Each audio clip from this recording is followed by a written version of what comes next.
அனைத்து ஜோதிட சொந்தங்களுக்கு அன்பான வணக்கம். இன்றைக்கி நம்ம இந்த வீடியோவில் என்ன பார்க்க போகிறோம் அப்படின்னா, குரு எங்கு இருக்க வேண்டும், அதாவது உங்கள் ஜாதக கட்டத்தில் லக்னத்திலிருந்து எந்த இடத்தில் இருந்தால் குரு சிறப்பு என்று புலிப்பாணி 300 என்ற புத்தகத்தில் புலிப்பாணி சித்தர் தன்னுடைய கருத்துக்களை எழுதுகிறார்.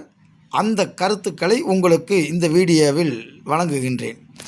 பாருங்க, குரு கேந்திரஸ்தானம் என்று சொல்லக்கூடிய லக்கணம் 4ஆம் இடம், 7ஆம் இடம், 10ஆம் இடம் ஆகிய 4 ஸ்தானங்களில் அமர்ந்தால் அது யோகமானது. அல்லது திரிகோணம் என்று சொல்லக்கூடிய லக்கணம் 5ஆம் இடம், 9ஆம் இடத்தில் அமர்வது அதைவிட சிறப்பானது.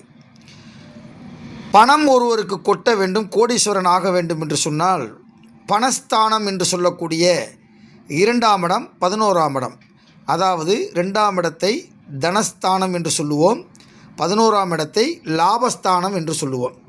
சரி, எனக்கு குரு நீங்கள் சொன்ன மாதிரியே கேந்திரத்திலேயோ திரிகோணத்திலேயோ பணப்பரஸ்தானத்திலேயோ அமர்ந்து விட்டால் எனக்கு என்ன நன்மை நடக்கும் அப்படின்னு நீங்கள் கேட்குறீங்க. அதற்கு அவர் சொல்கிறாரு, பாருங்கள், 3 கருத்து சொல்கிறார். 1, ஜென்மனுக்கு யோகம் செப்பு.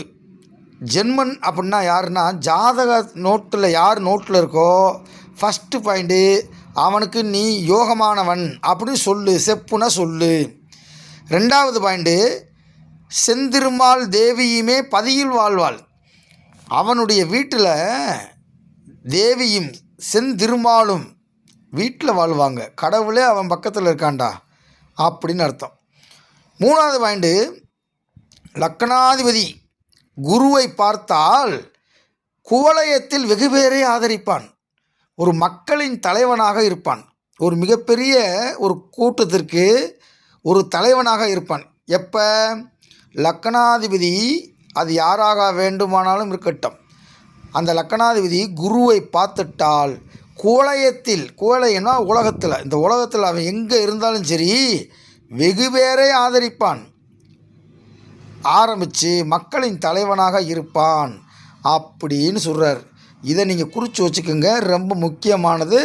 ஏதாவது ஒரு ஜாதகம் வந்துச்சு அப்படின்னா நீங்கள் கட்டாயம் குரு எங்கே இருக்காருன்னு குருன்னு பார்க்கணும். அதுதான் குரு பார்வை. நன்றி, வணக்கம்.